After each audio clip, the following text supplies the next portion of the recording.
कावेरी व्रजासेयं वैकुण्ठं रङ्गमन्दिरं च वासुदेवो रङ्गेशः प्रत्यक्षं परमं पदं विमानं प्रणवाकारं वेदशृङ्गं महाद्भुतं श्रीरङ्गशायी भगवान् प्रणवार्थ प्रकाशकः கோழியும் கூடலும் கோயில் கொண்ட கோவலரே ஒப்பர் குன்றமன்ன பாழியன் தோளுமோர் நான்குடையார் பண்டிவர் தம்மையும் கண்டறியோம் வாழியரோ இவர் வண்ணமெண்ணில் மாகடல் போன்றுளர் கையில் வெய்ய ஆழி ஒன்றேந்திவோர் சங்கு பற்றி அச்சோ ஒருவர் அழகியவா. 108 ஸ்ரீ வைஷ்ணவ திவ்யதேசங்களில் பிரதம திவ்யதேசமாக விளங்கக்கூடிய ஸ்ரீரங்கம் பெரிய கோயிலில் ஆதி பிரம்மோற்சவம்னு சொல்லக்கூடிய பங்குனி பிரம்மோற்சவம் பிரம்மாவாலே நடத்தி வைக்கப்பட்டதான பிரம்மோற்சவம். பங்குனி மாசம் ரோஹிணி நட்சத்திர தன்னைக்கு துவஜாரோகணம்னு சொல்லக்கூடிய கொடியேற்றமாகி 10 நாள் அதி விமர்சையாக நடந்து வருகிறது. இந்த பிரம்மோற்சவத்தினுடையதான பெருமை என்னன்னு கேட்டால், உறையூர் நாச்சியார் சேர்த்தி ஸ்ரீரங்க நாச்சியார் சேர்த்தி என்று சொல்லக்கூடிய 2 சேர்த்தி சேவை மகோத்சவங்கள் இந்த உற்சவத்தினுடைய முத்தாய்ப்பான திருவிழாக்கள். அதிலே இப்போது ஸ்ரீரங்கம் சுவாமி நம்பெருமாள் உறையூர் கமலவல்லி நாச்சியார் சேர்த்தி சேவை மகோத்சவத்தை அனுபவிக்கப் போகிறோம். திருமங்கையாழ்வார் கூடல் அழகரையும் நாகை அழகியாரையும் உறையூர் அழகிய மணவாளனையும் மங்களாசாசனம் பண்ணுகிற போது இப்படி ஆச்சரியமான கண்ணழகும் தோலழகும் மார்பழகும் திருமேனி அழகும் உதட்டழகும் புன்னகை அழகும் இருக்கக்கூடிய இப்பேற்பட்ட அழகான எம்பெருமானை நான் வேறெங்கும் சேவித்ததில்லை. என்ன இந்த எம்பெருமான் இவ்வளவு அழகா இருக்கானே, அச்சோ வார்த்தை வரல ஆழ்வாருக்கு. எம்பெருமானுடைய திருமேனி அழகை பலபடியா வர்ணிச்சுண்டு வந்தார். இவர் நிறம் என்ன சமுத்திரமாட்டமா இருக்கு, இவர் என்ன ஆச்சரியமா கையில தகிக்கும்படியான சுதர்சன சக்கரத்தையும் குளிர்ந்த பாஞ்சஜன்யத்தையும் வைத்திருக்கார். அங்கு சக்கரங்களை ஏந்து நிற்கக்கூடிய அழகே அத்தனை ஆகர்ஷிக்கிறதே நம்மள. இத்தனை அழகா பெருமாள் அப்படின்னு எம்பெருமானுடைய அழகை வர்ணித்துக் கொண்டே வந்தவருக்கு வார்த்தை வரல. உணர்ச்சி வசப்பட்டு அப்படி ஆழ்வார் அச்சோ. எப்படியானா அமலநாதி பிரான்ல திருப்பானாழ்வார் பெரிய பெருமாளுடையதான திருமேனியை வர்ணிக்கிற போது ஐயோ அப்படின்னு சொல்லி வார்த்தை வராம அப்படியே மூர்ச்சித்தாரோ, அந்த மாதிரி உறையோர் அழகிய மணவாளனுடையதான திருமேனி அழகை வர்ணிக்கிற போது அச்சோ என்று வார்த்தை வராமல் கை வாங்கி நின்றார் திருமங்கையாழ்வார். அப்பேற்பட்ட அழகனை பெரிய பிராட்டியாருடைய அம்சமாக அவதாரம் பண்ணின கமலவள்ளி நாச்சியார் காதல் திருமணம் புரிந்து கொண்ட வைபவம் தான் உறையூர் சேர்த்தி மகோத்சவம்னு சொல்லி இன்றும் நடந்து வருகிறது.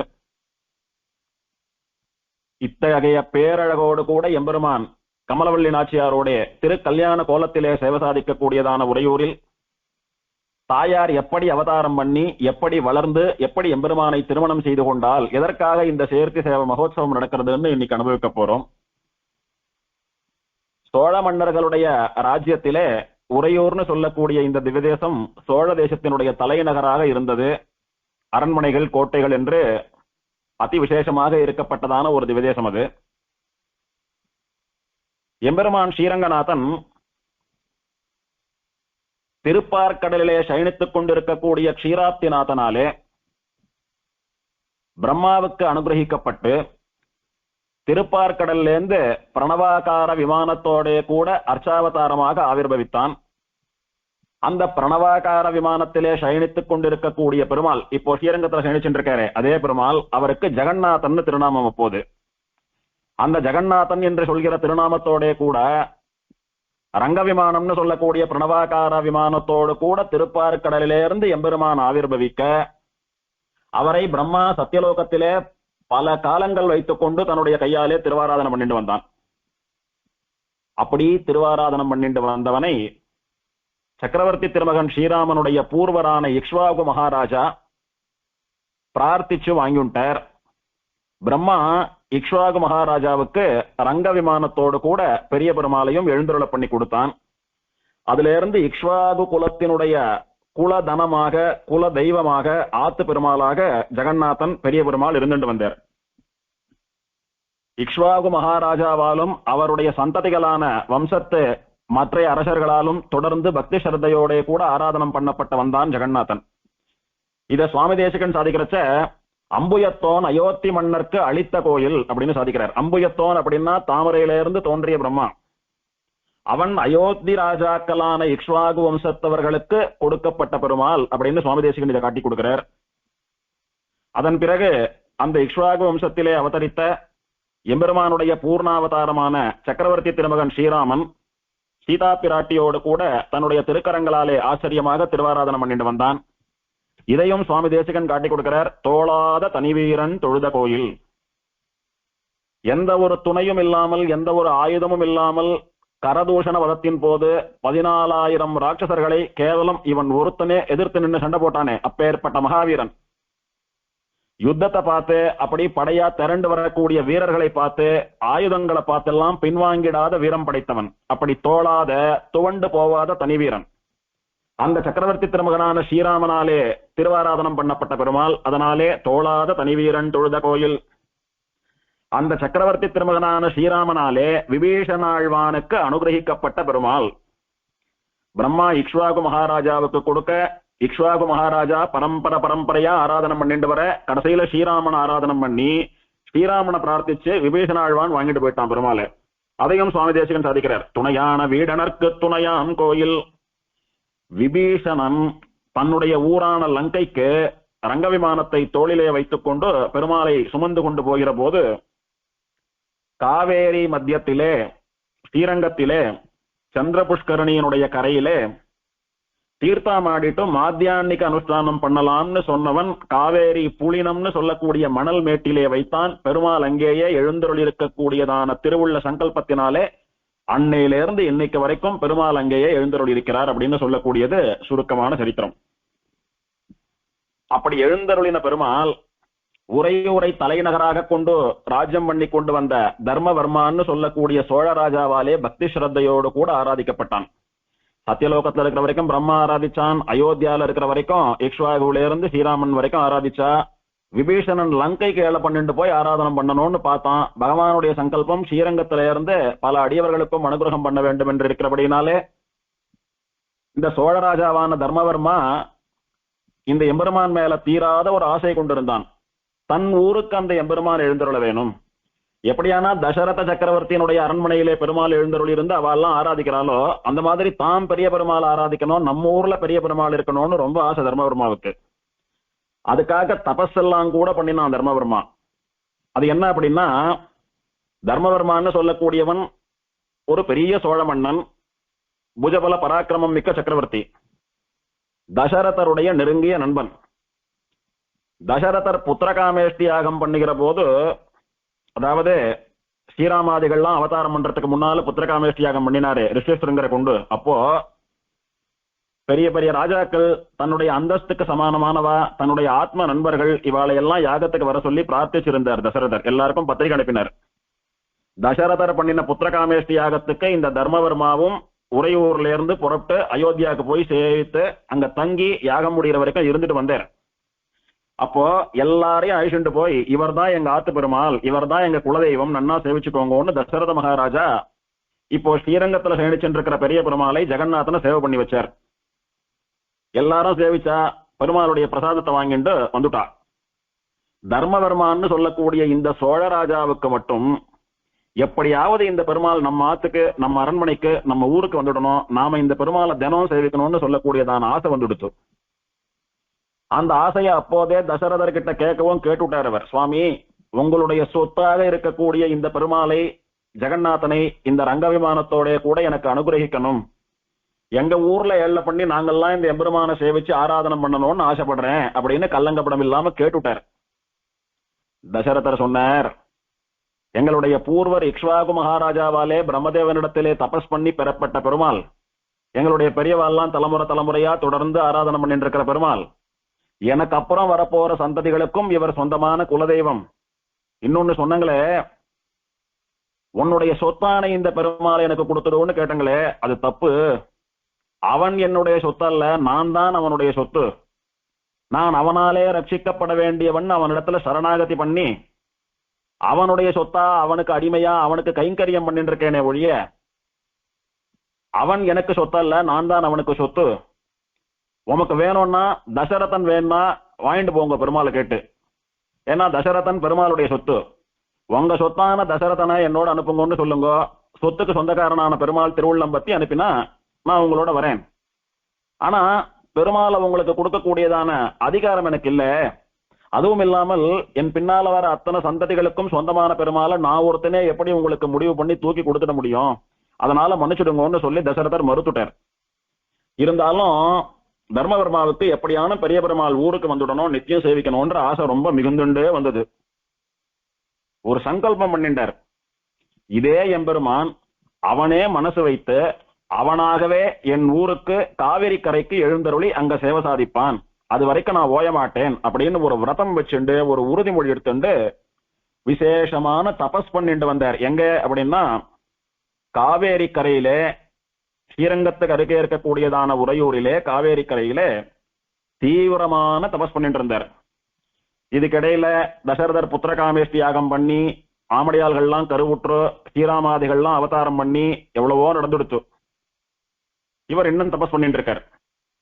இப்படியா இருந்துட்டு இருக்கிற சமயத்துலதான் விபீஷண ஆழ்வானுக்கு ஸ்ரீராமனாலே ரங்க விமானமும் பெரிய பெருமாளும் பரிசாக கொடுக்கப்பட்டு அவர்களை தன்னுடைய தேசமான லங்காவுக்கு தோளிலே சுமந்து கொண்டு போனான் விபீஷணன். விபீஷணன் ரங்க விமானத்தையும் எம்பெருமானையும் தோல்ல சுமந்து கொண்டு போகக்கூடியதான சிற்பத்தை இன்னைக்கும் ஸ்ரீரங்கத்துல கருட மண்டபத்துல சுவாமி நம்மாழ்வார் சன்னதிக்கு முன்னால் இருக்கக்கூடிய தூண்ல சேவிக்கலாம். அப்படி ஆச்சரியமா ஏழை பண்ணிட்டு போற சமயத்துலதான் பகவானுடைய சங்கல்பம் பல காலமா தபஸ் பண்ணிட்டு இருக்கிற தர்மவர்மாவுக்கு அனுகிரகம் பண்ணி ஸ்ரீரங்கத்துல எழுந்தருளி இருக்க வேணும் என்று அமைய அவன் தீர்த்தாமாடி மாத்தியான்மிகானுஷ்டானம் பண்ணிட்டு வரேன்ற வியாஜத்துல எம்பெருமான் அங்கே கோவில் கொண்டு விட்டான். பெருமாளையும் விமானத்தையும் அசைக்கலான்னு பார்த்தா அசைக்க முடியல.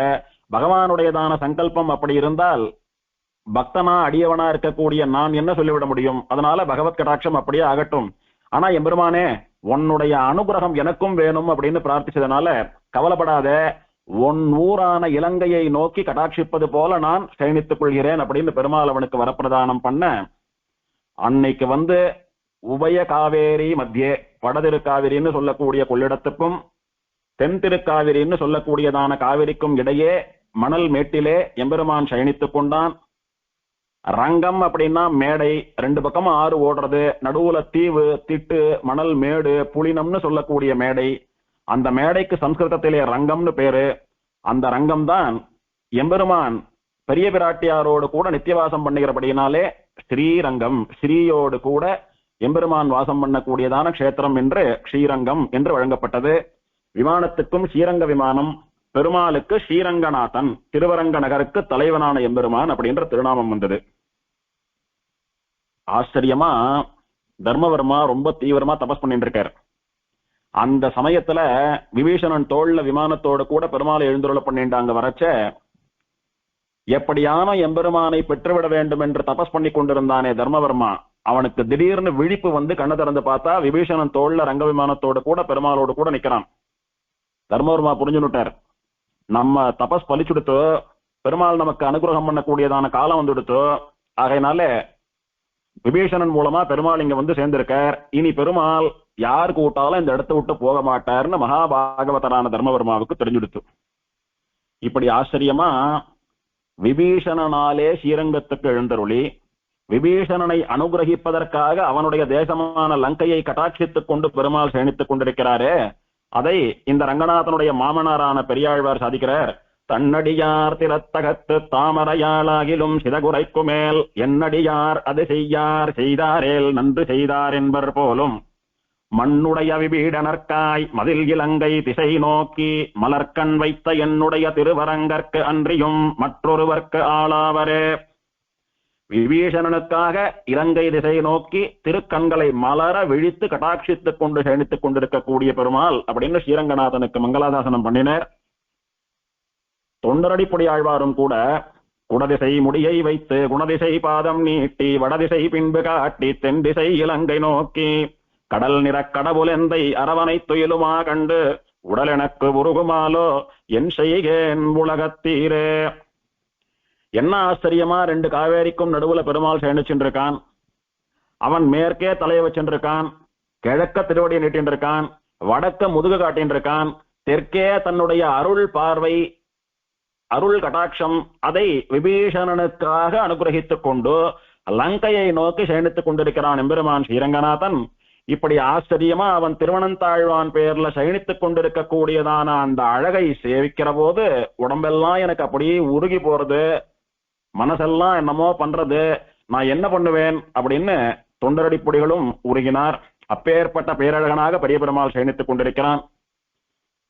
அந்த எம்பெருமானை கமலவல்லி நாச்சியார் திருமணம் பண்ணி கொண்டாலே அவளுடைய சரித்திரத்தையும் எம்பெருமானுடைய சரித்திரம் போலே அனுபவிக்க வேண்டியது நமக்கு பிராப்தமாகிறது. இந்த தர்மவர்மாவினுடைய வம்சத்திலே பின்னாளில் நந்த சோழன்னு சொல்லக்கூடிய ஒரு ராஜா அவதாரம் பண்ணினான். தர்மவர்மான்னு சொல்லக்கூடியவனாலேதான் பெரிய பெருமாள் அயோத்தியாவிலிருந்து ஸ்ரீரங்கத்துக்கு எழுந்துள்ளினர். அந்த பெருமாளிடத்திலே தர்மவர்மாவும் தொடர்ந்து அவனுடைய சந்ததிகளும் அத்தனை பக்தி ஸ்ரத்தையோடு கூட அவனை அனுபவித்துக் கொண்டு ஆராதித்துக் கொண்டு உற்சவங்கள் பண்ணி வைத்துக் கொண்டு நிறைய கைங்கரியங்கள் எல்லாம் பண்ணிட்டு வந்தான். அப்படி பெரிய பக்த சிகாமணிகளா இருந்துட்டு அந்த எம்பெருமானுக்கு கைங்கரியம் பண்ணி கொண்டு வந்த அந்த வம்சத்திலே உத்தமமான ஒரு பாகவதோத்தமன் ஒரு ராஜா நந்த சோழன்னு பேரு. அந்த ராஜா அவதாரம் பண்ணினான். அவனும் ரொம்ப நன்னா தர்ம ரீதியில ராஜ்யம் பண்ணிட்டு வந்தான். பெரிய பெருமாளான ஸ்ரீரங்கநாதனை நித்தியம் சேவிச்சுட்டு வந்துதான் ராஜ்யம் பண்ணுவான். ஸ்ரீரங்கம் பெரிய கோயிலுக்கு நிறைய கைங்கரியங்கள் எல்லாம் பண்ணினான். அப்படி பண்ணிட்டு இருக்கிற காலத்திலே அவனுக்கு ஒரு மனக்குறை இருந்தது. பல காலமாக குழந்தை செல்வம் இல்லையே என்ற கவலை மாத்திரம் அவனையும் அவன் ஆமடியாலையும் வாட்டின்றே வரவே, நாம வணங்கக்கூடிய எம்பெருமான் ஸ்ரீரங்கநாதன் சங்கல்பிச்சானா அந்த கஷ்டமும் தீர்ந்து போயிடும்னு சொல்லி எம்பெருமானிடத்திலே பிரார்த்தித்து அவனுடைய அனுகிரகத்தை வேண்டி நிற்க, ஸ்ரீரங்கநாதன் என்ன பண்ணினான், ஸ்ரீவைகுண்டத்திலே பெரிய பிராட்டியார் இடத்துல ஒரு வார்த்தை சொல்றான். தேவி லக்ஷ்மி, நம்முடைய பரம பக்தனான நந்த சோழனுக்கு பெண்ணாக நீ போய் பிறப்பாயாக, தோன்றுவாயாக, அங்கே வளர்ந்து வா, அவனுக்கு குழந்தை இல்லாத குறை தீர உன்னை ஆசையோடு கூட வளர்ந்து வரட்டும், அவனாலே நிறைய கைங்கரியங்களையும் திருப்பணிகளையும் செய்து கொண்ட நாம் அவனுடைய குமாரத்தியாக வளர்ந்து வருகிற உம்மையும் கரம் பிடித்து கல்யாணம் பண்ணி கொள்ளுவோம், ஆகையினாலே நீ போய் நந்த சோழனுடைய பெண்ணாக தோன்று அப்படின்னு பெருமாள் பிராட்டியை பார்த்து நியமிக்கிறார்.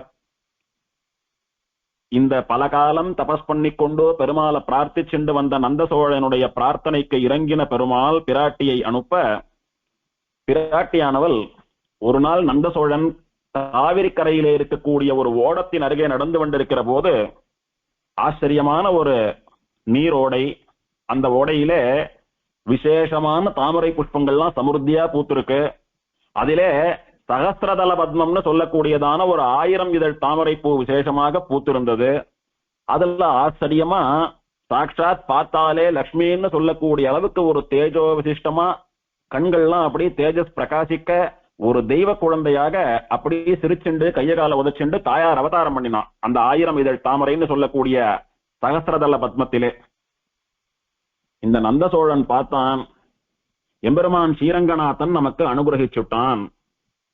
ஸ்ரீரங்கநாதனுடைய தர்மபத்னியான தாயார போலவே இருக்காளே குழந்தை.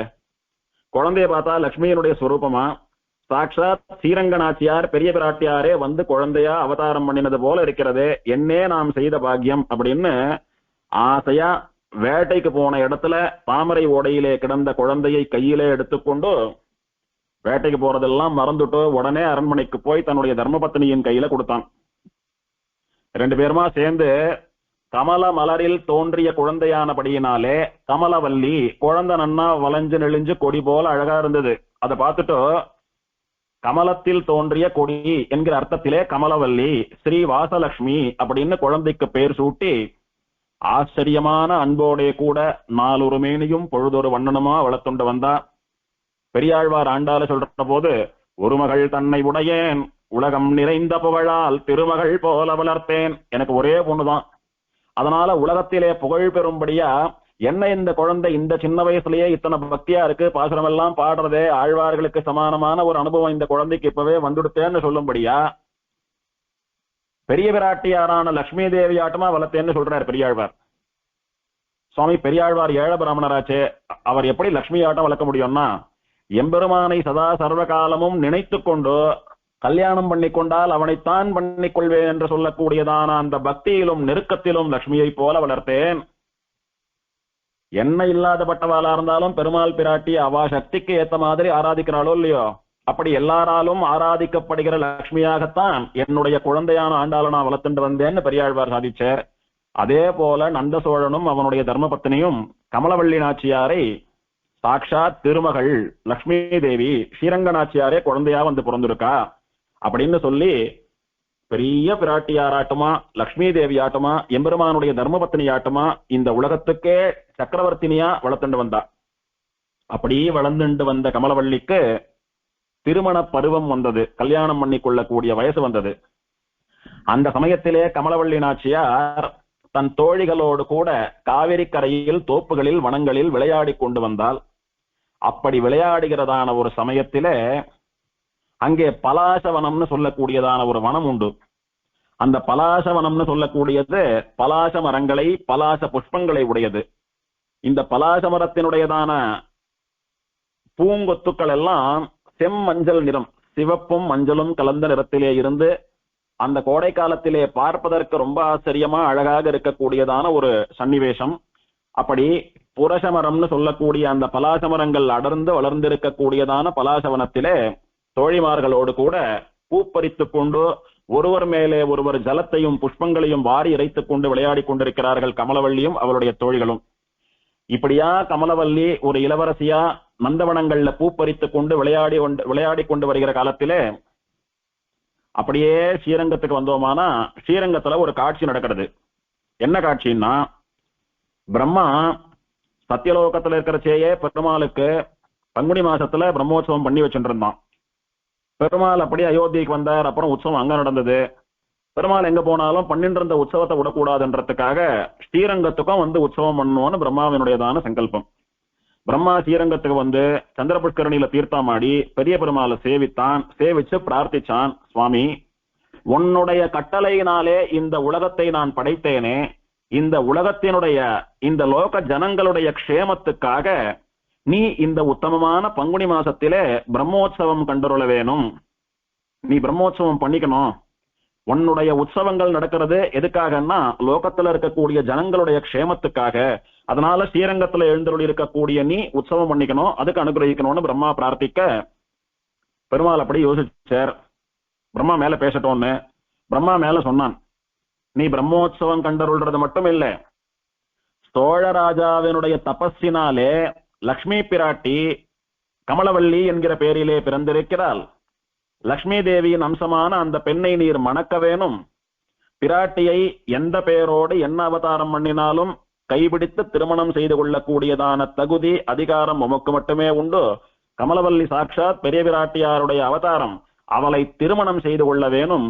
ஆகையினாலே நீர் பிரம்மோற்சவம் கண்டருளி அந்த பிரம்மோற்சவத்துக்கு புறப்பாடு கண்டருளுகிற சாக்கிலே வேட்டைக்கு போய் கமலவல்லி நாச்சியாருக்கு உம்மீது காதல் வரும்படியாக பண்ணி அவள் உண்மையில் காதல் வலையிலே விழுந்து இந்த உற்சவம் முடியறதுக்குள்ளேயே உங்க 2 பேருக்கு கல்யாண உற்சவமும் ஆகிவிட வேண்டும் அப்படின்னு பிரம்மா விழுந்து சேவிச்சு பிரார்த்திச்சுட்டான்.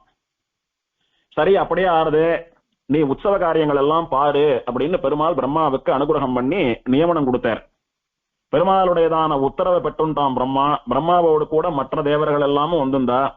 எல்லாருமா பெருமாளுடைய உத்தரவை பெற்றோம், உற்சவ காரியங்களை எல்லாம் பார்க்கணும்ன்ற சந்தோஷத்தோடு கூட சந்திரபுஷ்கரணியிலே தீர்த்தமாடி மாத்தியானிக்க அனுஷ்டானங்களை எல்லாம் பண்ணிக்கொண்டு பெரிய பிராட்டியார் ஸ்ரீரங்க நாச்சியாரையும் போய் சேவித்தார். அம்மா, பெருமாளுடைய நியமனத்தினால உற்சவ காரியங்கள்லாம் தொடங்க போறது.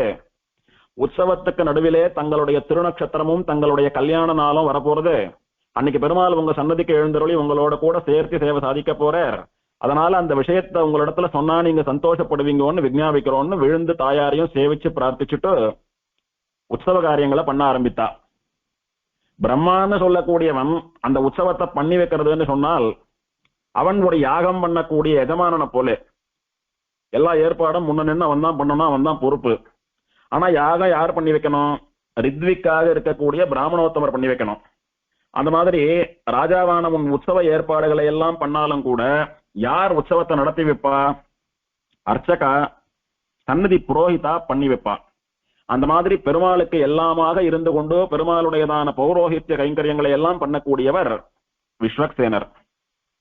விஸ்வக்சேனர் வாத்தியாரா ஆச்சாரியராக எழுந்தருள் இருந்து அங்குரார்ப்பணம், பலி, ஹோமம், கருட கொடி பிரதிஷ்டை இதெல்லாம் முறைப்படி நடத்தி முடிச்சுட்டு விஸ்வக்சேனர் தன்னுடைய பரிவாரங்களோட கூட புறப்பட்டு நகர சோதனை பண்ணினார். பெருமாள் எழுந்தருளக்கூடிய வீதிகள் எல்லாம் சரியா இருக்கா, பெருமாள் வாகனத்துல எழுந்தருள்றச்ச அலங்காம குலுங்காம எழுந்தருளும்படியா வீதிகள் இருக்கின்றனவா, இல்ல ஏதான ரிப்பேர் ஒர்க்ஸ் எல்லாம் பண்ணணுமா, பெருமாள் எழுந்தருளக்கூடிய வீதி சுத்தமா இருக்கா அப்படின்னு எல்லாம் பாக்குறதுக்காக பெருமாள் புறப்பாட்டுக்கு முன்னால உற்சவ காலங்கள்ல விஸ்வக்சேனர் நகர சோதனை வர்றதுன்னு வழக்கம். அப்படி விஸ்வக்சேனர் நகர சோதனையும் வந்தார். இப்படி ஒரு ஏற்பாடாக ஆகி எல்லாம் சரியா இருக்கவே பங்குனி மாசம் ரோகிணி நட்சத்திரத்தன்னைக்கு நம்பெருமாள் எழுந்தருளி துவஜாரோகணம்னு சொல்லக்கூடிய கொடி ஏறித்து.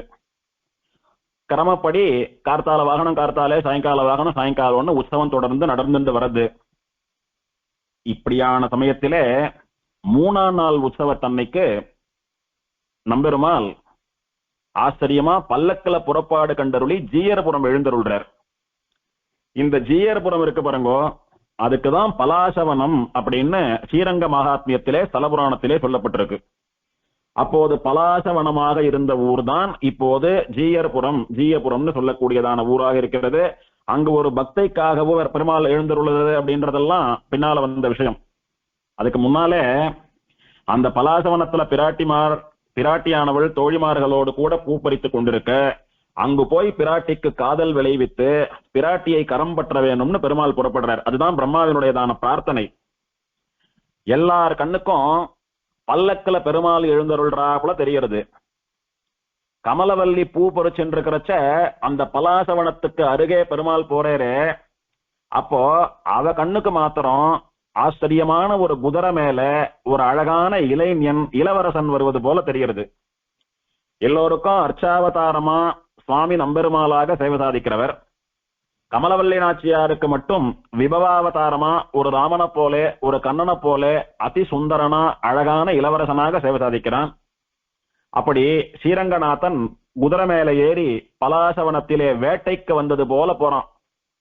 தோல்ல அம்புரா துணி எல்லாம் மாட்டிண்டு, கையில ஒரு வில்ல புடிச்சுண்டு, அம்பையெல்லாம் எடுத்துட்டு அப்படி வேட்டைக்கு குறி வைக்கிற மாதிரி அழகான போர்ஸ்ல உட்கார்ந்துண்டு குதிரை மேல அப்படி பாஞ்சுண்டு போயிட்டு இருக்கான் பெருமாள். ஆனா நாமெல்லாம் சேவிச்சா நமக்கு பல்லக்கில பெருமாள் எழுறதுன்னு தெரியறது, நம்பெருமாள் தெரியறார் பல்லக்கில நமக்கு. அவளுக்கு மாத்திரம் அந்த அனுகிரகம். அவள் பார்த்தாள், இதுக்கு முன்னாடி இப்படி ஒரு அழகோடும் மிடுக்கோடும் ஒரு இளைஞனை கண்டதில்லையே, அது என்னமோ எத்தனையோ ஆண்களை பார்த்திருக்கிறேன், யாரோட முகத்தையும் ஏறெடுத்தும் பார்த்ததில்லை, ஆனால் என்னமோ இவனை பார்த்தா மட்டும் நமக்காகவே அவதாரம் பண்ணினவன், இவனுடைய கரத்தை பிடிக்க வேணும் என்பதாக நமக்குள்ளே ஒரு உந்துதல் ஏற்படுகிறது. ஒருவேளை இவன் தான் நமக்கு உரியவனோ என்று பார்த்த உடனே காதல் வந்துடுத்தவளுக்கு வர்ணிக்க ஆரம்பிக்கிறார். எழிலுடைய அம்மனை மீர் எண்ணரங்கத்தின் முதர் குழலழகர் வாயழகர் கண்ணழகர் கொப்போழில் எழு கமல பூவழகர் அப்படின்னு அழகர் அழகர் அழகர் அழகர்னு எத்தனை அழகர் போடுற ஆண்டாள் பெரிய பெருமாளுக்கு. திருமாலிருஞ்சோல பெருமாளுக்கு அழகர்னே பேரு, அவருக்கு கூட இத்தனை அழகர் போடல. நாகப்பட்டினம் பெருமாளுக்கு அழகியார்னு பேரு, அவருக்கும் இத்தனை அழகர் போடல. ஆனா இந்த பெரிய பெருமாளுக்கு எத்தனை அழகர்!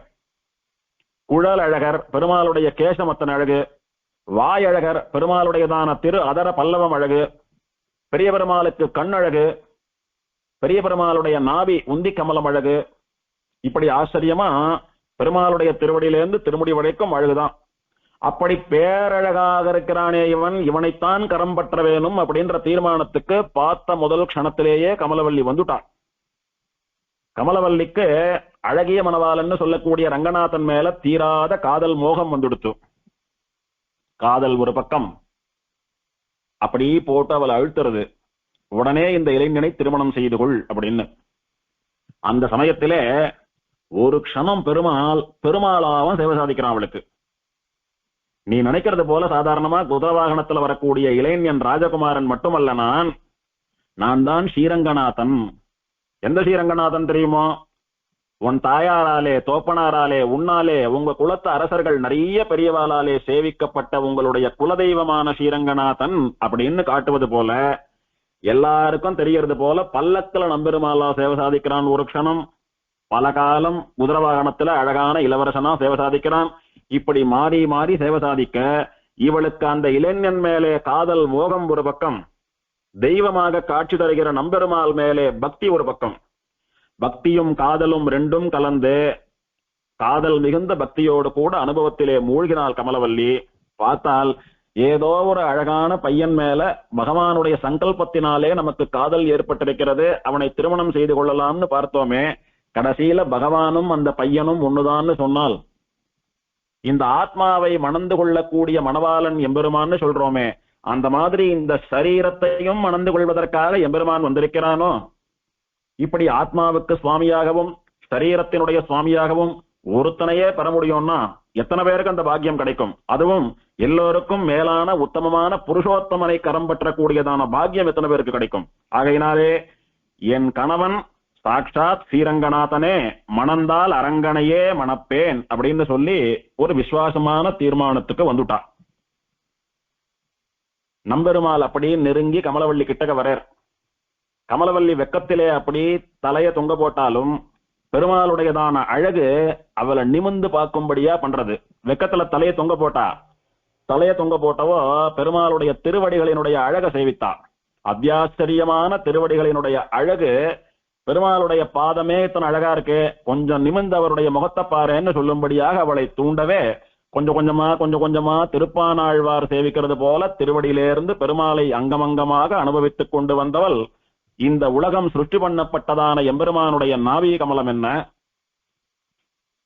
பிராட்டி வசிக்கக்கூடியதான எம்பெருமானுடைய திருமார்பு என்ன, 14,000 ராட்சசர்களையும் சர்வ சாதாரணமாக சம்ஹாரம் பண்ணக்கூடிய அவனுடைய தோள் வலிமை என்ன, கண்ணழகினாலே மற்றவர்களை மயக்கிக் கொண்டிருக்கிறானே அந்த ஆச்சரியமான ரூப சௌந்தரியம் உடையதான கண்கள் என்ன, அவன் முகத்தில இருக்கக்கூடிய புன்னகை என்ன, இப்படி பெருமாள திருவடியிலிருந்து திருமுடி வரைக்கும் அனுபவித்து காதல் வயப்பட்டும் பக்தி வயப்பட்டும் ஆழ்ந்து கொண்டிருந்தாள் கமலவல்லி. அந்த சாக்கல எம்பெருமான், பெண்ணே நான் ரங்கராஜா, ஸ்ரீரங்கத்துக்கும் இந்த லோகத்துக்கும் ராஜாவாக இருக்கக்கூடியவன். ஸ்ரீரங்கத்துக்காரெல்லாம் என்ன ரங்கராஜான்னு கூப்பிடுவா. ஸ்ரீரங்கத்தை ராஜ்யம் பண்ணக்கூடிய ராஜா நான். சத்தியலோகத்துல எனக்கு என்ன பேர் தெரியுமோ? ஜெகநாதன் பேரு. அப்படின்னா இந்த உலகத்தையே ஆளக்கூடிய ராஜா. மொத்தத்துல நான் ராஜா, நான் ஒரு சத்திரியன். நீயும் நந்த சோழன்னு சொல்லக்கூடிய ஒரு சத்திரியனுடைய பொண்ணு. சத்திரியாளுக்கு கந்தர்வ விவாகம் அப்படின்னு ஒண்ணு உண்டு. கல்யாணம் பண்ணிக்கிற பொண்ணுக்கும் பிள்ளைக்கும் முழு மனசோட புடிச்சிருந்தா போறோம், யார் சம்பந்தமும் இல்லாமல் அவ 2 பேரும் ஒருத்தர் மேல இருக்கிற காதலை இன்னொருத்தர் தெரியப்படுத்தி கந்தர்வால் சாட்சியா விவாகம் பண்ணிக்கலாம்.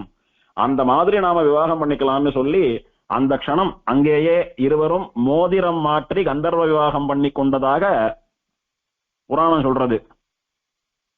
பண்ணிட்டு பெருமாள் பிராட்டி கிட்ட சொல்றார், கொஞ்சம் பொறு, உன்னை கல்யாணம் பண்ணிக்கிறதுக்காக தான் இந்த உற்சவம் நான் நடத்திக்கிறேன்.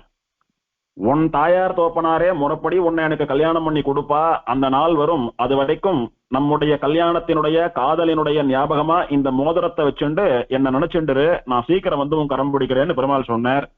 சொல்லிட்டு பெருமாள் ஜீயர்புரம் உற்சவத்துல வேட்டையெல்லாம் ஆடி அங்க இருக்கக்கூடிய தீர்த்தத்திலே திருவடி விலக்கி தீர்த்தவாரி எல்லாம் ஆகி புறப்பட்டு போயிட்டார்.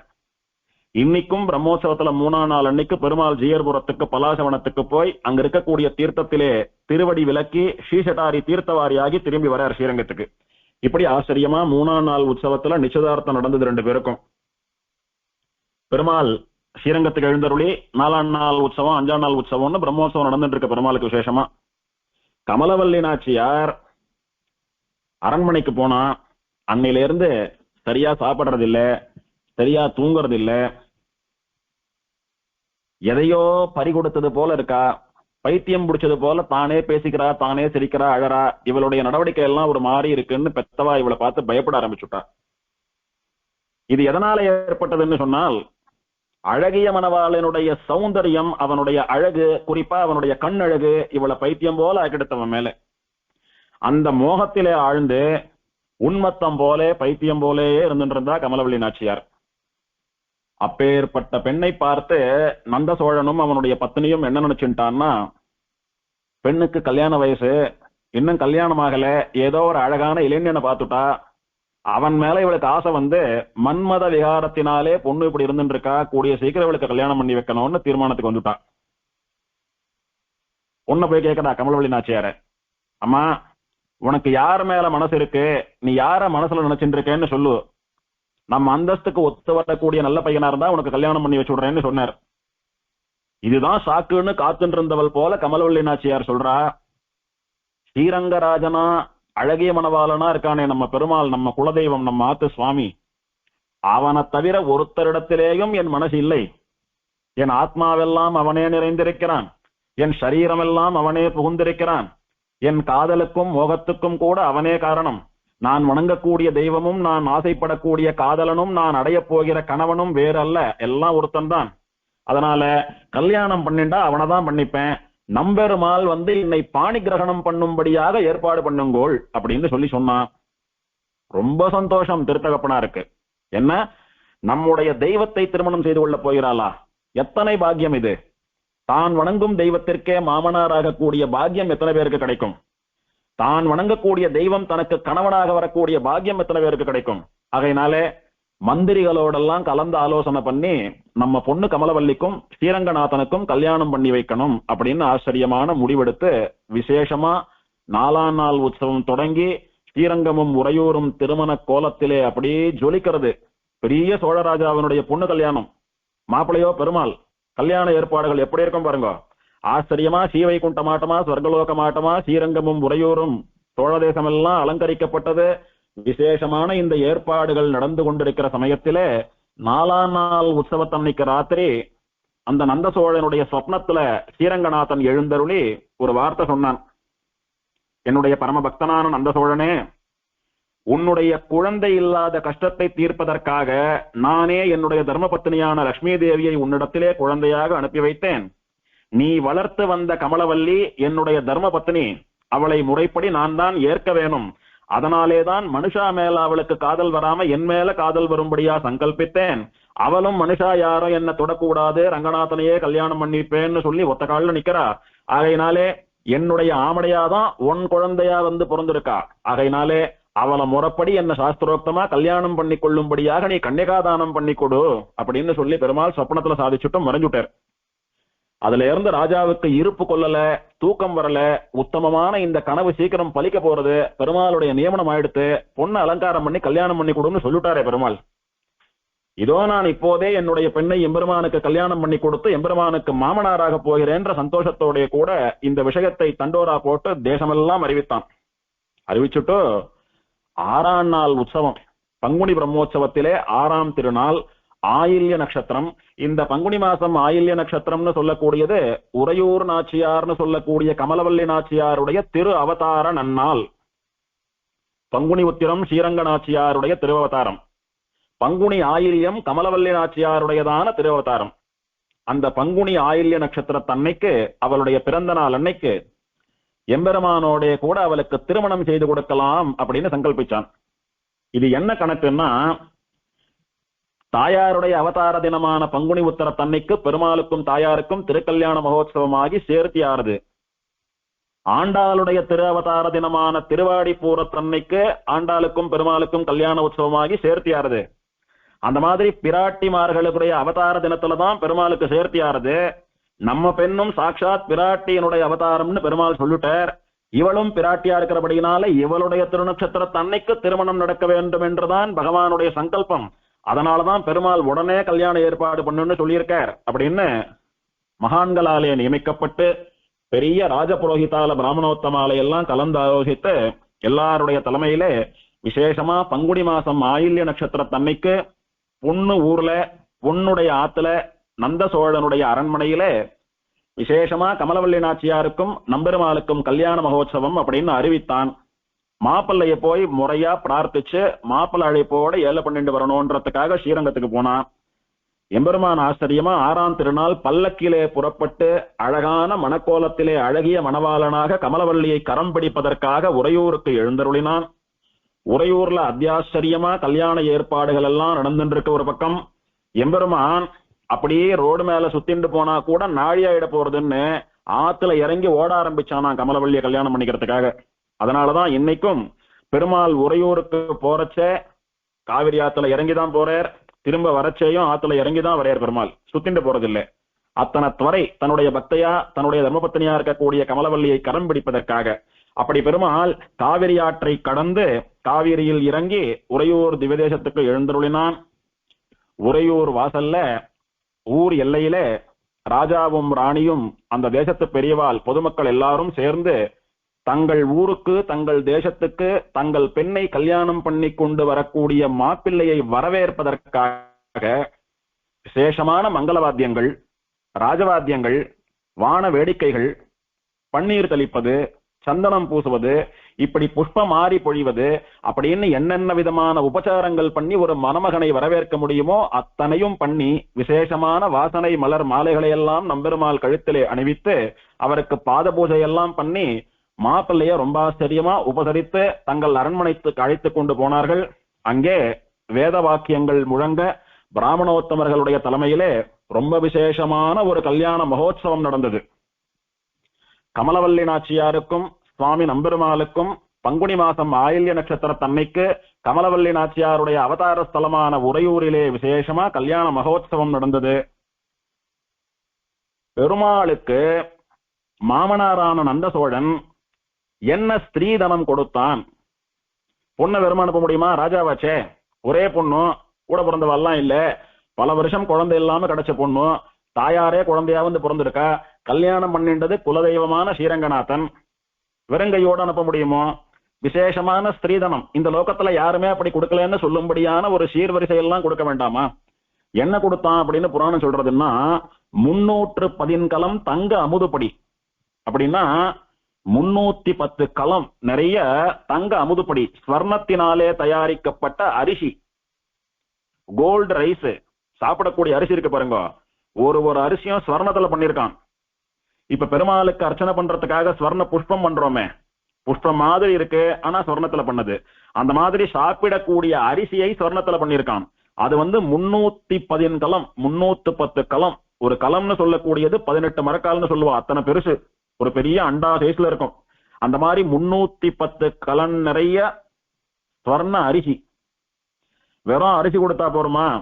அத்தனை அரிசியை சாப்பிடுறதுக்கு குழம்பு பண்றதுக்கு எத்தனை பருப்பு வேணுமோ அத்தனை ஸ்வர்ண பருப்பு. அதோடு போறதா? இந்த மாப்பிள்ளை எப்படி சாப்பிடக்கூடியவன்? கொம்பஞ்சு கொடியஞ்சுன்னு சொல்லுவா. பெருமாள், பெரிய பெருமாளுக்கு மத்தியானம் சாப்பிடுறாரு, அதுக்கு பெரிய அவசரம்னு பேர் அந்த தலிகைக்கு. அதுல என்னென்னவெல்லாம் இருக்கணும் தெரியுமோ? கரமுது 10 கரமுது இருக்கணும். கொம்பஞ்சு கொடியஞ்சு, மரத்துல விளையக்கூடிய காய்கள் 5, கொடியிலே விளையக்கூடிய காய்கள் 5, இது 5ஐயும் கூட்டோ கரமுதோ பண்ணி 10 இருக்கணும். 10 வியஞ்சனம் இல்லாம பெரிய பெருமாள் சாப்பிடுறது இல்லை. 310 கலம் அரிசி, அதுக்கு தேவையான குழம்புக்கு பருப்பு, அதுக்கு தொட்டுண்டு தாராளமா கரமுது சாப்பிடணுமோன்னு மாப்பிள்ளையும் பொண்ணும். அதனால கொம்பஞ்சு கொடியஞ்சு இந்த கறிகள் எல்லாம் கரமுது பண்றதுக்கு எத்தனை கறி தேவையோ அத்தனை கறிகளும் கறிகாய்களும் ஸ்வர்ணத்திலே. இதெல்லாம் மட்டுமல்ல, குழம்பு பொடி, உப்பு புளி மிளகா, நெய், வெல்லம், இந்த மாதிரி என்னென்ன சம்பாரங்கள் எல்லாம் தேவையோ அத்தனை வஸ்துக்களையும் ஸ்வர்ணத்தால பண்ணி வச்சிருக்கான். கிட்டத்தட்ட ஒரு 50 to 100 கல்யாணம் பண்ணினா எத்தனை பேருக்கு சாதம் போடணுமோ, அதுக்கு எத்தனை அரிசி பருப்பு மளிகை சாமான் கரமுதெல்லாம் வாங்கணுமோ அது அத்தனையும் ஸ்வர்ணத்துல பண்ணி ஸ்ரீதனமா கொடுத்திருக்கான். இதெல்லாம் போருமா? வெறும் மளிகை சாமானும் காய்கறியும் இருந்தா தலையை பண்ணி போட்டுடலாமா? பண்றதுக்கு மனுஷா வேண்டாமா? ஸ்திரீகள் தான் ஆத்து காரியம் பண்றதுல ரொம்ப கை தேர்ந்தவா. என்னதான் புருஷாளுக்கு ஆத்து காரியம் பண்ண தெரிஞ்சாலும் ஸ்திரீகள் பண்ணக்கூடியதான நேர்த்தி வராதொன்னும். அதனால 100 ஸ்திரீகளுக்கு சமானமான பரிசாரக்கா, புருஷாதான் தலையை பண்ற பரிசாரக்கா, ஸ்திரீகளால நிறைய வெயிட் எல்லாம் தூக்க முடியாதொன்னும். அவெல்லாம் எப்படி ஆயிரக்கணக்கான பேருக்கு சாதம் எல்லாம் பண்றச்சு அத்தனை வெயிட்டை தூக்கி ஏத்தி இறக்க முடியும்? புருஷாதான் பண்ணணும். ஆனால் புருஷாளுக்கு கொஞ்சம் பொறுமை குறைவு, ஸ்திரீகளுக்கு பொறுமை அதிகம். அதனால என்ன பண்ணினானா, ஸ்திரீகளுடைய பொறுமை குணம் கலந்திருக்கக்கூடிய நல்ல உடல் வலிமை மிக்க நிதானமா நலபாகமா தலிகை பண்ணக்கூடிய புருஷ பரிசாரக்கா, ஸ்திரீகளும் புருஷாலுமா கலந்த குணத்தை உடைய பரிசாரக்கா 100 பேரை பார்த்து அவளோட கூட சேர்த்து அனுப்பி வச்சானா, என் பொண்ணுக்கும் மாப்பிள்ளைக்கும் காலத்துக்கும் தலி பண்ணி போடுங்கன்னு. இப்படி யாரும் பார்த்திராத அளவுக்கு விசேஷமான ஸ்திரீதனங்களோட கூட கமலவல்லியை நம்பெருமாளுக்கு கன்னிகாதானம் பண்ணி கொடுக்கிறான் நந்தசோழன். பண்ணி கொடுத்துட்டு பெருமாளுக்கு இப்ப உற்சவம் நடந்துட்டு இருக்கு. 6ஆம் திருநாள் அன்னைக்கு பெருமாள் உன்னை கல்யாணம் பண்ணிக்கிறதுக்காக உறையூருக்கு வந்து உன்னை பாணி கிரகணம் பண்ணிட்டார். பண்ணிட்டு நம்ம அரண்மனையில உன்னோடு கூட பெருமாள் ஒரே ஆசனத்திலே சேர்த்தி சேவையாக எழுந்தருளியிருந்து சேவை சாதித்தார். அதாவது பெருமாளுடைய அங்கவஸ்திரத்தையும் பிராட்டியினுடைய புடவ தலைப்பையும் சேர்த்து முடி போட்டு ஒரு ஊஞ்சலிலே அமர வைத்து சேர்த்தி சேவை நடந்து விதவிதமான பக்ஷணங்கள் எல்லாம் 2 பேரும் சாப்பிட்டு ஊஞ்சல் எல்லாம் ஆகி நலுங்கெல்லாம் ஆகி விசேஷமா உபச்சாரம் ஆயிடுத்து. இனி பெருமாள் ஸ்ரீரங்கத்துக்கு புறப்பட்டு போய் மேலும் 7ஆம் நாள் 8ஆம் நாள் உற்சவம் முடியணும். கல்யாணம் பண்ணிண்ட பொண்ணையும் கூட அழிச்சுட்டு போனோம். அதனால என்ன பண்ணணும்? பொண்ணை பெத்தவா இத்தனை ஸ்திரீதனங்களோடு கூட பெண்ணையும் மாப்பிள்ளையும் ஸ்ரீரங்கத்துக்கு கமலவல்லியினுடைய புக்காத்துக்கு வழி அனுப்பி வைக்கிறான். எப்படி? சோழ தேசமே சேர்ந்து உறையூரே சேர்ந்து ஸ்ரீரங்கமே சேர்ந்து வழி அனுப்புறது. கார்த்தால எப்படி சுவாமி நம்பெருமாளை வரவேற்றாலோ அந்த மாதிரி கமலவல்லியையும் நம்பெருமாளையும் எல்லா ஸ்திரீதனங்களோடும் கூட விசேஷமான மங்களவாத்தியம் வானவேடிக்கை யானை குதிரை படைகளோடு கூட ஆச்சரியமா நடனமாடிக்கொண்டும் பாடல் பாடிக்கொண்டும் ஸ்ரீரங்கத்துக்கு கொண்டாந்து விடுறா. வந்த பெருமாள் என்ன பண்ணினார்? கோவிலுக்கு போனார். பெருமாளுடைய கைகளை பிடித்துக் கொண்டு கமலவல்லியும் போனால் பொண்ண பெருமாளோட சேர்த்து வச்சுட்டு 2 பேரையும் சேர்ந்து சேவிச்சுட்டு ஜோடியா பார்த்துட்டு ஆசை தீர ஆத்துக்கு வரலான்னு போனாய்வா. பொண்ணு கமலவல்லி பெருமாளுடைய கையை பிடிச்சுட்டு இருக்கா. பெருமாள் முன்ன நடந்து போறார், கமலவல்லி பின்ன நடந்து போறார்.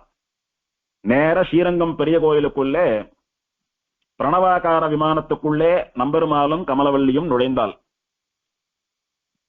திருமண தூண்களுக்கு இடையே நுழைந்தான் நம்பெருமாள்.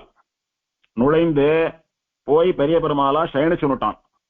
படுத்துட்டு இருக்கிற மூலவரோட கலந்துட்டான். இந்த கமலவல்லின்னு சொல்லக்கூடிய பொண்ணு கமலவல்லி நாச்சியார் திருமண தூண்களை கடந்து உள்ள நுழைஞ்ச உடனே அந்தர்தானம் ஆயிட்டா. யாரு கண்ணுக்கும் தெரியாம மறைஞ்சு போய் ஜோதி ஸ்வரூபமா பெருமாளுடைய திருமேனியில கலந்துட்டா. ஆக பெருமாளும் பிராட்டியும் திருமணம் செய்து கொண்டு தன்னுடைய யதாவஸ்திதமான பெரிய பெருமாள்னு சொல்லக்கூடிய மூல விக்கிரகத்திலே கலந்து போனார்கள். இத பார்த்த உடனே பெருமாள் சொப்னத்துல சொன்னாரு, என்னுடைய மனைவியான லட்சுமி தேவி தான் உன்னுடைய பொண்ணா பிறந்திருக்கான்னு. அது எத்தனை சத்தியம் பார்த்தையா? பெருமாள் தான் வந்து என் பொண்ணை கல்யாணம் பண்ணிண்டான்னு தெரியும். அவன் போய் தன்னுடைய விக்கிரகத்துல ஏறி படுத்துட்டான். என் பொண்ணும் அவனோட சேர்ந்து மறையறான்னா என்ன அர்த்தம்? அவ சாட்சாத் ஸ்ரீரங்கநாச்சியார் பெரிய பிராட்டின்னு தெரிகிறது. நான் வணங்கக்கூடிய தெய்வத்தினுடைய மனைவியை என் குழந்தையாக பெற்று வளர்ப்பதற்கு நான் எத்தனை பாக்கியம் பண்ணியிருக்கிறேன். அந்த தெய்வத்தை அவனுக்கு கன்னிகாதானம் பண்ணி கொடுவதற்கு எத்தனை பாக்கியம் பண்ணியிருக்கிறேன்.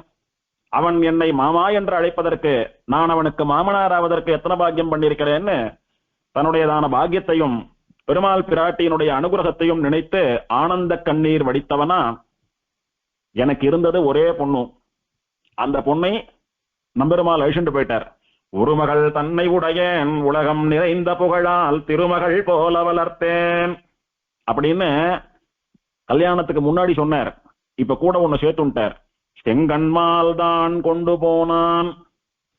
செம்மையான தாமரையை போல அழகான கண்களை உடைய நம்பெருமாள் இருக்கானே, அவன் தன் செந்தாமரை போன்ற கண்ணழகை காட்டி மயக்கியே என்னுடைய பொண்ணை அழிச்சுட்டு போயிட்டான். கமலவல்லி எப்படி மயங்கினான்னு பாக்குறீங்க? ரங்கநாதனுக்கா? இல்ல, அவனுடைய கண்ணுக்கு மயங்கினா. அவன் கண்ணழகிலே மயங்கி விழுந்தாள். செங்கண்மால் தான் கொண்டு போனான். அவன் அழிச்சுட்டு போல அவனுடைய கண் அழகு வசீகாரம் பண்ணி என் பொண்ணு அழிச்சுட்டு போயிடுத்து. அப்படியே அவன் பின்னால போயிட்டா. இருக்கிறது ஒரே பொண்ணாச்சேன்னு பிராட்டி ஆட்டமா வளர்த்தேன். பெருமாள் சொன்னான், பிராட்டி ஆட்டமா வளர்த்துட்டு நீ ஏண்டா வச்சுட்டு இருக்க? பிராட்டி என்னுடைய ஆமுடையா, எனக்கு தானே கன்னிகாதானம் பண்ணி கொடுக்கணும். நான் அவளை பாணி கிரகணம் பண்ணிக்கிறேன்னு சொல்லி திருமகளை திருமால் தான் கொள்ள வேணும் என்று என் பெண்ணான கமலவல்லியை செங்கன்மாலான ரங்கநாதன் கொண்டு போனான் அப்படின்னு சொல்லிட்டு என் ஒரே பொண்ணு பெருமாள் கல்யாணம் பண்ணிவிட்டார். நான் சேர்த்து சம்பாதித்து வைத்த அத்தனை சொத்துக்களும் என் பொண்ணு ஒருத்திக்குத்தான். அதனால என் பொண்ணும் மாப்பிளையும் இங்க பெருமாள் பிராட்டியா எழுந்தருள் இருக்கிறபடினால எல்லா சொத்தையும் அழிச்சு அவளுக்கே கைங்கரியம் பண்றேன்னு சொல்லி பெரிய பெருமாளுக்கு நிறைய மதில் சுவர்கள், நிறைய உற்சவத்துல பெருமாள் எழுந்தருளக்கூடிய மண்டபங்கள், கோபுரங்கள், நந்தவனங்கள், நிறைய திருவாபரணங்கள் இதெல்லாம் பண்ணி ஸ்திரீதனமாட்டமா பொண்ணுக்கும் மாப்பிளைக்கும் நிறைய கைங்கரியங்கள் பண்ணினான். அது மட்டுமல்லாமல் தாயார் நம்முடைய குழந்தையாக வந்து அவதாரம் பண்ணின உறையூரில் தாயார் வளர்ந்து தெரிந்து எம்பெருமானை கல்யாணம் பண்ணி கொண்ட அந்த தேசத்தில் பெருமாளுக்கும் பிராட்டிக்குமா கல்யாண கோலத்திலே ஒரு விக்கிரகத்தோடு கூட ஒரு கோயில் அமைக்க வேணும் என்று சொல்லி பெருமாளுடைய நியமனத்தை பெற்றுக்கொண்டு உறையூர்ல பங்குனி ஆயில்யத்தன்னைக்கு அழகிய மணவாளனான நம்பெருமாளுக்கும் கமலவல்லி நாச்சியாருக்கும் எப்படி கல்யாணம் நடந்ததோ, கல்யாணம் நடந்த அன்னைக்கு அவ என்ன கோலத்திலே இருந்தாலோ அந்த மணக்கோலத்தோட கூட ஆச்சரியமாக ஒரு கோவிலை கட்டி வைத்தான். அந்த கோயிலை தான் நாம உறையூர்னு சொல்லக்கூடிய சோழ நாட்டு திருப்பதிகள்ல 2வது திவ்யதேசமாக இன்றும் சேவித்துக் கொண்டிருக்கிறோம். இன்னைக்கு அந்த உறையூர் சன்னதிக்குத்தான் சுவாமி நம்பெருமாள் கமலவல்லி நாச்சியாருடைய கரம் பிடிப்பதற்காக எழுந்தருளியிருக்கிறார். இப்படி ஸ்ரீரங்கத்துல பொண்ணுக்கும் மாப்பிளைக்கும் நிறைய கைங்கரியங்கள் பண்ணின நந்த சோழன் உறையூர்லயும் ஆச்சரியமா அவளுக்கு கோவில் கட்டி அங்கேயும் கோபுரம், மதில், மண்டபம், வாகனங்கள், உற்சவங்கள்னு விசேஷமா கமலவல்லியினுடைய பிறந்தாத்தலையும் உற்சவம், கமலவல்லியினுடைய புகுந்தாத்தலையும் உற்சவம், இங்கும் விசேஷம் அங்கும் விசேஷம்னு சொல்றபடி தன்னுடைய ஒரே பெண்ணுக்கு எல்லா விதமான சுশ্ரூஷைகளையும் சேவகங்களையும் பண்ணி மகிழ்ந்தான். அப்பனும் பக்தனுமான நந்த சோழன் சொல்லக்கூடிய கமலவல்லி நாச்சியாருடைய திருத்தகப்பனார். இந்த கோவிலை கட்டிட்டு பல நாளா ரங்கநாதன தெய்வமா சேவிச்சுண்டு வந்தேன். அந்த ரங்கநாதனுடைய தர்மபத்னியான ஸ்ரீரங்கநாச்சியார் என் பெண்ணாக வந்து பிறந்தால், வளர்ந்தால் அவளை அவனுக்கே கல்யாணம் பண்ணி கொடுத்தேன். என் பொண்ணும் மாப்பிளையுமா இருக்கக்கூடிய எங்காத்து குலதெய்வங்களை நான் ஆசைதீர சேவிக்கிறேன்னு சொல்லி தன்னாலே பிரதிஷ்டை பண்ணப்பட்ட உறையூர் கோவில்ல கமலவல்லி நாச்சியாரையும் நம்பெருமாளையும் பல காலம் சேவித்துக் கொண்டிருந்து அவளுடைய அனுகிரகத்தினாலே நந்த சோழன் மோட்சத்துக்கு போய் சேர்ந்தான். இப்படி கமலவல்லி நாச்சியார் பிறந்தது, வளர்ந்தது, அவள் நம்பெருமாளை திருமணம் செய்து கொண்டு திருமணத் தூண்களுக்கு இடையே போய் மறைந்தது அப்படின்னு சொல்லக்கூடியதான அவளுடைய சரித்திரம் இருக்கிறது. இன்னைக்கும் இந்த உற்சவத்தை நினைவு கூறக்கூடிய வகையிலே பிரம்மாவாலே ஏற்படுத்தி இன்றும் தொடர்ந்து நடந்து வருகிற ஆதி பிரம்மோற்சவம்னு சொல்லக்கூடிய பங்குனி மாச பிரம்மோற்சவத்திலே 6ஆம் திருநாள் அன்னைக்கு பங்குனி ஆயில்யம்னு சொல்லக்கூடிய கமலவல்லி நாச்சியாருடைய திருநட்சத்திரத்தன்னைக்கு பிம்மால 3:30 மணிக்கெல்லாம் சுவாமி நம்பெருமாள் விசேஷமான பட்டு வஸ்திரத்தை சாத்திக் கொண்டு இருக்கிற திருவாபரணங்கள்லயே வசந்த திருவாபரணமா பார்த்து பார்த்து பொறுக்கி பொறுக்கி எடுத்து சாத்தினுட்டு, ஏன்னா தன்னுடைய காதலியா தன்னுடைய மனைவியா இருக்கக்கூடிய கமலவல்லியினுடைய பிறந்த நாள், அவளை இன்னைக்கு போய் பார்க்க போறோம், வருஷத்துல ஒரு நாள் தான் அவள் இடத்துக்கு போறோம், அவளோடு கூட இருந்து சேர்ந்து இருக்க வேண்டும் என்கிற இதுல அன்னைக்கு எப்படி விபவாவதாரத்துல என்ன பார்த்த உடனே அவளுக்கு பிடிச்சு போயிடுது, அந்த மாதிரி இந்த அர்ச்சாவதாரத்துல நான் நம்பெருமாளா அவ முன்னாடி போய் பல்லக்கில இறங்குற போதும் கூட அவ கண்ணுக்கு எப்படி தெரியணும் தெரியுமா? அன்னைக்கு எப்படி குதிரை மேல ஆச்சரியமான ஒரு இளவரசனாக அவளுடைய கண்களையும் மனசையும் கவரும்படியான ஒரு பேரழகோடு அவள் என்ன பார்த்த அந்த க்ஷணம் இவன் தான் என்னுடைய கடவன் முடிவு பண்ணினாலே அந்த மாதிரியான அழகோடே கூட நான் இன்னைக்கு இருக்கணும்னு சொல்லி பெருமாள் அவனே போய் அவனுடைய டிரெஸ் பெட்டியில ஒரு வஸ்திரமா எடுத்து பார்க்கறான்.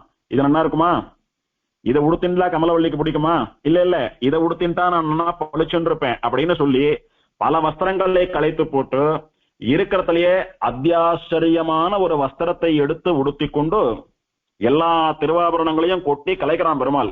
இந்த வஸ்திரத்துக்கு எதை போட்டுண்டா பழிச்சுன்னு இருப்பேன், எதை போட்டுண்டா பார்த்த உடனே கமலவல்லியை நான் ஆகர்ஷிக்க முடியும் அப்படின்னு சொல்லி உத்தமமான திருவாபரணங்களா பார்த்து பெருமாள் எடுத்து சாத்தி தன்னை அலங்காரம் பண்ணி கொண்டு ஆச்சரியமா பல்லக்கிலே ராஜவாத்தியம் என்ன, மங்களவாத்தியம் என்ன, அதிர்வேட்டுகள் என்ன இவையெல்லாம் முழங்க கைங்கரிய பராளானவா பெருமாளுக்கு தீவட்டி வெடித்துக் கொண்டு செல்ல வேதபாராயணக்காரா வேதபாராயணம் பண்ணி கொண்டு பெருமாளை பின்தொடர அர்ச்சக சுவாமிகள் முதலான சகல பரிஜனங்களோட கூட பிம்மாலம் 3:30 மணிக்கு சந்தன மண்டபத்திலிருந்து நம்பெருமாள் புறப்பட்டு சுமார் ஒரு 4-4:15 மணிக்கு ரங்காரங்கா கோபுரம் வாசலுக்கு வந்து அப்படியே வழியில் இருக்கக்கூடிய அடியார்களை எல்லாம் அனுகிரகித்துக் கொண்டு அங்கங்க இருக்கிற மண்டபங்கள்ல மண்டகப்படியும் கண்டருளிக் கொண்டு சுமார் ஒரு 10:30-11 மணிக்கு காவிரி ஆற்றை கடந்து ஒரு 11 மணி சமயத்துக்கு உறையூர்னுடைய எல்லையில போய் பெருமாள் நிற்கிறார். அங்கே கமலவல்லி நாச்சியாருடைய ஊரான உறையூரை சேர்ந்த பொதுமக்கள் எல்லாம் தங்க ஊருக்கு வரக்கூடிய மாப்பிள்ளையை வரவேற்பது போல நிறைய பேண்டு வாத்தியம் என்ன, மங்கள வாத்தியம் என்ன, சீர் வரிசைகள் என்ன, இதோடு கூட நம்பெருமாளை எதிர்கொண்டு அழைத்து பெருமாளை உறையூர் நாச்சியார் சன்னதிக்கு எழுந்துள்ள கொண்டு போறா. உறையூர் நாச்சியார் சன்னதிக்குள்ள நுழைஞ்ச உடனே நமக்கு வலது பக்கத்திலே ஒரு முகப்பு மண்டபம்னு சொல்லக்கூடிய மண்டபம் இருக்கும்.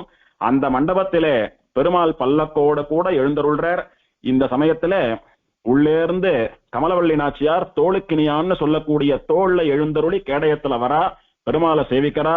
பெருமாளுக்கு விசேஷமா அர்க்கிய பாத்தியங்கள்லாம் சமர்ப்பிக்கப்பட்டு புது வஸ்திரம், புது மாலை, சந்தனம், பன்னீர் எல்லாம் பெருமாளுக்கு நலுங்கு போலே சமர்ப்பிக்கப்பட்டு வெத்தலைப்பாக்கெல்லாம் சமர்ப்பிச்சு பழமெல்லாம் கண்டருள பண்ணி ஆச்சரியமான கற்பூரஹாரத்தை பண்ணி சுவாமி நம்பெருமாளை கமலவல்லி நாச்சியார், சுவாமி என்னுடைய பிறந்த நாள் அன்னைக்கு என்ன ஆசையா பார்த்துட்டு என்னோட இருந்துட்டு போனோன்னு வந்தங்களே, எனக்கு சந்தோஷம், வாங்கோன்னு சொல்லி பெருமாளை உபச்சாரம் பண்ணி, இப்ப சொன்னோமே சந்தனம் பூசுறது, பன்னீர் தெளிக்கிறது, மாலை இடுறதுன்னு இத்தனை உபச்சாரங்களும் கமலவல்லி நாச்சியாரே நம்பெருமாளுக்கு பண்ணி அவ ரெண்டு பேரும் கிட்டத்தட்ட ஒரு 9 to 10 மணி நேரம் கைகோர்த்து கொண்டு சேர்த்து சேவை சாதிக்கக்கூடியதான மண்டபத்துக்கு நம்பெருமாள கமலவல்லி நாச்சியார் அழிச்சுண்டு போறா. அந்த மண்டபத்துக்குள்ளே போய் பல்லக்கு இறங்கியவுடன் தெர சேர்த்துடுவா. இப்போ பல்லக்குல இருக்கக்கூடிய நம்பெருமாளையும் தோளுக்கிணியான்ல இருக்கக்கூடிய கமலவல்லி நாச்சியாரையும் சேர்த்தி மண்டபத்திலே ஒரே ஆசனத்திலே அருகருகே எழுந்தருள பண்ணி பெருமாளுடைய அங்கவஸ்திரத்தினுடைய முனையையும் பிராட்டியினுடைய புடைவை தலைப்பு நுனியையும் ஒன்றாக முடிச்சிட்டு அவர்களுக்கு ஆச்சரியமான சேர்த்தி சேவை சமர்ப்பிக்கிறா. நம்பெருமாள் வரச்ச பல்லக்குல ஒரு மாலை சாத்திண்டு வந்தாரு. அந்த மாலையை நம்பெருமாள், இன்று உன்னுடைய பிறந்த நாள் பரிசா இந்த மாலையை நான் உனக்கு அணிவிக்கிறேன்னு சொல்லி கமலவல்லி நாச்சியாருக்கு அனுகிரகிச்சுடுறார். சேர்த்தி முழுக்க பிராட்டி தான் பெருமாளால் அனுகிரகிக்கப்பட்ட மாலையோடு இருப்பா. பெருமாளுக்கு புஷ்ப சரம் மட்டுமே, மாலை கிடையாது. பெருமாளும் பிராட்டியும் ஆச்சரியமா 9 to 10 மணி நேரம் ஆயிரக்கணக்கான பக்தர்களுக்கு சேர்த்தி சேவை சாதிக்கிறா. இதுதான் உலகம் போற்றக்கூடிய உறையூர் கமலவல்லி நாச்சியார் ஸ்ரீரங்கம் நம்பெருமாள் சேர்த்தின்னு சொல்லக்கூடிய பங்குனி ஆயில்யம் உறையூர் சேர்த்தி மகோத்சவம். சுமார் ஒரு 2:30 மணிக்கு பெருமாளும் பிராட்டியும் சேர்த்தி சேவை சாதிக்க ஆரம்பிச்சாலானா அவளுக்கு நடக்க வேண்டிய திருவாராதனங்கள் தலிகம் செயல்லாம் ஆகி மத்தியானம் 3 மணியிலிருந்து பொதுமக்கள் சேவிக்கிறதுக்கு அலோவ் பண்ணுவா. 3 மணியிலிருந்து ராத்திரி 11:30 மணி வரைக்கும் இந்த சேர்த்தி சேவை தொடர்ந்து நடந்துட்டு இருக்கும். 12 மணிக்கு தரைய சமர்ப்பிச்சு பெருமாளையும் பிராட்டியையும் தனியா பிரிச்சு அவளுக்கு தலிகம் செயல்லாம் கண்டருளி எல்லாம் முடிஞ்ச உடனே பெருமாள் பிராட்டிக்கு பிரியாவிட கொடுக்கிறார். அதாவது, நான் கிளம்புறச்ச நீ பாத்தியானா அழுதுடுவே, மனசு தாங்காது, மத்தியானத்திலேருந்து பிறந்த நாள் அதுவுமா நம்மளோடைய இருந்த பெருமாள் நம்மளை பிரிஞ்சு ஸ்ரீரங்கத்துக்கு போறாரேன்ற வருத்தம் உனக்கு இருக்கும். நீ பொண்ணும், உனக்கு தைரியம் குறைவு, ஆசை அதிகம். ஆகையினால நான் புறப்படுறத பார்த்தா நீ தாங்க மாட்ட, அழுதுடுவே. நீ அழுதுண்டு கண்ணீரும் கண்ணுமா நிக்கிறத பார்த்துட்டு என்னால நிம்மதியா போக முடியாது. நாளைக்கு உற்சவம் எல்லாம் கண்டருளி தேரெல்லாம் ஏற முடியாது, என்னால உன்னுடைய ஞாபகமாவே இருக்கும். அதனால நீ உள்ள போடா கண்ணான்னு சொல்றது போல பெருமாள் ஆசையா ஒரு பார்வை பார்க்கறான் கமலவல்லி நாச்சியாரு. நாச்சியாரும் புரிஞ்சுண்டு முதல்ல புறப்பட்டு அவளுடைய சன்னதி கேள்விடுறா. ஆச்சரியமா திருச்சின்னம் பரிமாறரா, பட்டையடித்து வழி விளக்கறா, டம் டம் அப்படின்னு பெரிய பேரி வாசிக்கிறா. அந்த வாத்தியத்தோட கூட மத்தியானம் பெருமாள் வந்த போது எவ்வளவு ஆசையா எவ்வளவு காதலோட பொலிந்த முகத்தோடைய கமலவல்லி வரவேற்றாலோ அதுக்கு அப்படியே நேர்மாறா அழாத குறையா முகத்தை வச்சுட்டு முகத்தை அப்படி தொங்க போட்டுன்ட்டு வாடி வதங்கி பெருமாளை பிரிய போகிறதான சோகத்திலே பிரியாவிடை கொடுத்து பெருமாளை அனுப்புவதற்கு மனசில்லாதவள் போல அப்படி சோகமே வடிவெடுத்தவளா சன்னதிக்கு போய் சேர்றா. மூலவரான கமலவல்லி நாச்சியார் முன்பு உற்சவரான கமலவல்லி நாச்சியார் எழுந்தருளினா விட்டு அவளுக்கு கடைசி கால ஆராதனம் பண்ணி ஆரத்தி சமர்ப்பிக்கிறா. அதோட பெருமாள் போறதை பார்த்தா பிராட்டி தாங்கிக்க மாட்டான்னு சொல்லி பிராட்டியினுடைய கர்ப்பகிரகத்தை சாத்தி விடுறா ஒரு நிமிஷம். அதன் பிறகு அர்ச்சக சுவாமி பெரிய பெருமாளிடத்துக்கு வந்து அவரை பல்லக்குல சித்தமா எழுந்துருள பண்ணி வச்சிருக்காளோன்னு அவருக்கு கடைசியா திருஷ்டி கழிக்கிறா போல ஒரு ஆரத்தி பண்ணி திரும்பவும் அதிர்வேட்டு முழங்குறது. பட்டாசு சத்தம் ஆகாசத்தை புழக்கம். அப்பேற்பட்டதான அதிர்வேட்டுகள் முழங்க, டமார் டமார்னு பேரி வாசிக்க, திருச்சின்னம் பரிமாறப்பட, அப்படியே இந்த பல்லக்கிலே வரக்கூடிய ஸ்ரீரங்க ராஜான்னு சொல்லக்கூடிய இந்த ரங்க சிம்மம் அப்படியே தன்னுடைய மிடுக்கான நடையை காட்டிக்கொண்டு சிங்க நடை போட்டு உறையூர் கமலவல்லி நாச்சியார்னு சொல்லக்கூடிய அந்த சன்னதி ஒரு குகைன்னு வச்சுட்டா, அந்த குகையிலிருந்து புறப்படக்கூடிய சிங்கம் வேட்டையாடுறதுக்கு குகையிலேருந்து புறப்படுறச்ச எப்படி புறப்படுறது? மாறி மலமுழஞ்சில் மண்ணி கிடந்துறங்கும் சீரிய சிங்கம் அறிவுற்று தீ விழித்து வேரி மயிர் பொங்க எப்பாடும் பேருந்துதறி மூறி நிமிர்ந்து முழங்கி புறப்பட்டு அப்படின்னு சொல்றாள் ஆண்டாள். அந்த மாதிரி மலையடிவாரத்துல இருக்கக்கூடிய ஒரு குகையில இருந்து ஒரு சிங்கம் அப்படியே கம்பீரமா இது நடக்கிற நட, இது கண் பார்வை, இதை பார்த்தாலே மற்ற மிருகங்களுக்கெல்லாம் ஹார்ட் நின்று போயிடும். அப்படியே ஒரு காம்பீரியமான நடையழகோடைய கூட அந்த குகையில இருந்து புறப்பட்டு வேட்டையாடுறதுக்கு போறது போல கமலவல்லி நாச்சியார் சன்னதியிலிருந்து இந்த ரங்கராஜான்னு சொல்லக்கூடிய சிம்மமானது வேட்டையாடுறதுக்கு புறப்பட்டு கோவில்ல இருந்து வெளியில வர்றது. இது எத்தனை மணிக்குன்னா நள்ளிரவு 1:30 மணிக்கு, மிட் நைட் 1:30 மணிக்கு கமலவல்லி நாச்சியார் சன்னதி வாசல்ல இருந்து சேவிச்சோமானா ராஜகோபுர துவாரம் வழியா நம்பெருமாள் வரக்கூடியது ஒரு குகையிலிருந்து சிங்கம் வேட்டையாடுறதுக்கு வராப்புல இருக்கும். சிங்கம் ஒண்ணும் கம்பீரமான பட்டாசு சப்தத்திற்கும் கம்பீரமான வாத்திய சப்தத்திற்கும் நடுவே ஓட்டம் நடையமா ஓடுறது ஸ்ரீரங்கத்தை நோக்கி. அப்படி ஓடி 1:30 மணிக்கு கோவில் வாசல்ல இருந்து புறப்பட்ட நம்பெருமாள் ஸ்ரீரங்கத்தை நோக்கி வந்து காவிரி ஆத்துல இறங்கி சுமார் ஒரு 3:45-4 மணிக்கு அம்மா மண்டபம் வந்தடைந்து அங்கிருந்து ஓட்டமும் நடையுமா வெளியாண்டாள் சன்னதிக்கு வந்து வெளியாண்டாள் சன்னதிக்குள்ள ஏழி பல்லக்கோடு கூட ஆண்டாளுக்கு சேவை சாதித்து ஒரு 20 நிமிஷம் அங்க இருந்து ஆண்டாள் அனுகிரகிச்சு மாலை மாத்தின்ட்டு அங்கிருந்து புறப்பட்டு ரங்காரங்கா கோபுரம் வழியாக உள்ள நுழைஞ்சு சந்தன மண்டபத்துக்கு போய் பெருமாள் எழுந்தருளிடுவார். இதோட உறையூர் உற்சவம் முடியறது. முடிஞ்சுதானா அன்னைக்கு கார்த்தால பெருமாளுக்கு புறப்பாடு இல்ல, பெருமாளுக்கு முழு ஓய்வு. சாயங்காலம் தான் பெருமாளுக்கு வாகன உற்சவம். அப்படி நடக்கிறது. அதுக்கு மேல நடக்கக்கூடிய வைபவங்களை எல்லாம் பங்குனி உத்தர உற்சவம் அப்படின்னு சொல்லக்கூடியதான தலைப்பிலே அனுபவிக்கலாம். இதோட உறையூர் சேர்த்தி சேவை மகோத்சவம் முடிகிறது.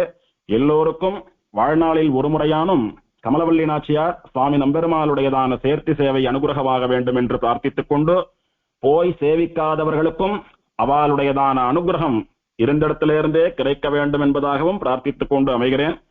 நித்யம் ஸ்ரீ நிச்சுலாபுரீஷமனிஷம் கல்யாண தீர்த்தாந்திகே प्रोद्यत् सूर्यवर प्रदान सुमुखं कल्याण वैमानिकं वंदे भक्तजनैकरक्षणवरं तं रम्यजामातरं वंदे वाञ्छितदान कल्पलतिकां देवीं निवासश्रियं श्रीमते कमलवल्ली नायिका समेत श्री अळगिय मणवाळ परब्रह्मणे नमः.